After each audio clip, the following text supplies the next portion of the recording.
Bugün bu Baymak kombi ile ilgili sizlere bir hikaye anlatmak istiyorum. Bizim şu anakarta bilgi gönderen şu düğmemiz arıza yaptı. Buraya bastığımız zaman şurada ısıtma suyu ve şurada gördüğünüz kaloriferle ilgili bu seçenekleri yapmak mümkün değildi. Yani bu düğme cevap vermiyordu bu şekilde. Ya da işte 10 kere falan bastığımızda bir kere burada cevap alabiliyorduk. Bunun üzerine ben Baymak'a bir mesaj attım. Ve ilçemizde bir servisleri olup olmadığını sordum.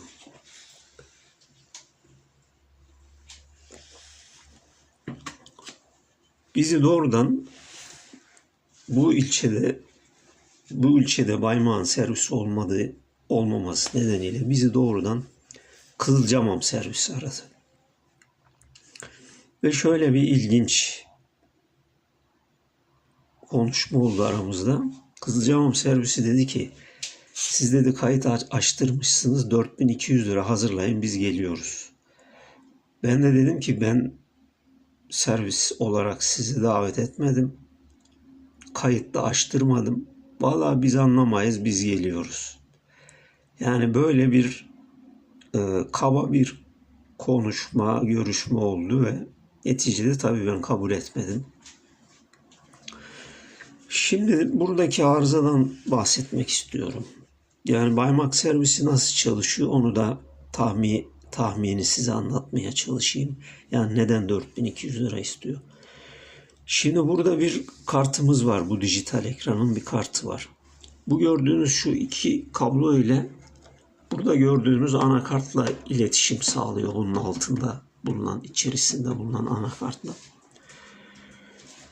Şimdi burada arıza şekli nasıl olabilir? Şurada bastığınız düğmeden altındaki plastik tırnaklar kırılabilir.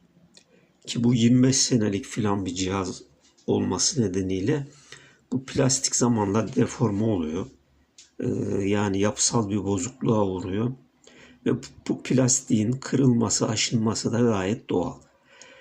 Ya da bu plastik basıyordur. Bunun altındaki kart üzerindeki buton ya da switch dediğimiz bu bas çek switchler var. Onlardaki lehimlerde bir sıkıntı olabilir ya da o butonların kendisi artık bastığınız zaman iletime geçmiyor olabilir. Dolayısıyla Baymak servisi gelip sizin burada arızanızı tamir etmiyor. Geliyor bunu değiştiriyor. Altındaki kartı bunları komple değiştiriyor ve 4200 lira sizden para talep ediyor.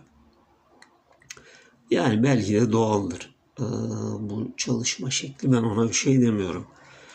Ama işte kayıt açtırmışsınız bilmem ne kaptı kaçtı bir zihniyetle böyle geliyoruz falan emrivaki yapmaları bana son derece nasıl diyelim, hani bir etik diye bir tabir vardır ya, bunun Türkçesi ahlakidir.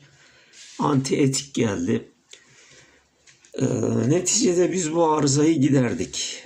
Yani biz bu arızayı bir türlü giderdik ve bunun 4200 lira ya da işte bir başkası vasıtasıyla 3200 lira isteyen bu arızayı biz 1000 lira gibi daha ucuz bir şekilde bunun giderdik.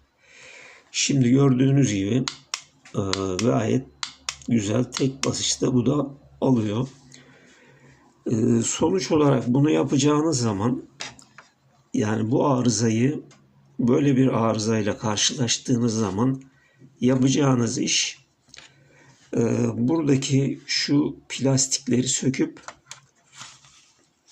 bunu ittiğiniz zaman şu gördüğünüz kısım buradan ayrılacak. Kart çıkacak. Dolayısıyla bunun altındaki şu kısım boşalacak. Bu plastikler çıkacak. Ve burada bunun basıp basmadığını, daha doğrusu alttaki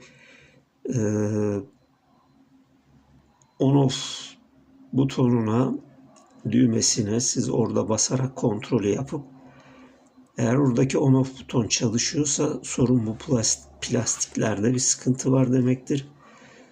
Yok oradaki buton çalışmıyorsa o zaman oradaki arızayı giderip burada tekrar test etmeniz gerekir. Böyle bir durumla karşılaştık. Bunu da sizlerle paylaşmak istedim. Şimdilik bu videomuza son veriyoruz.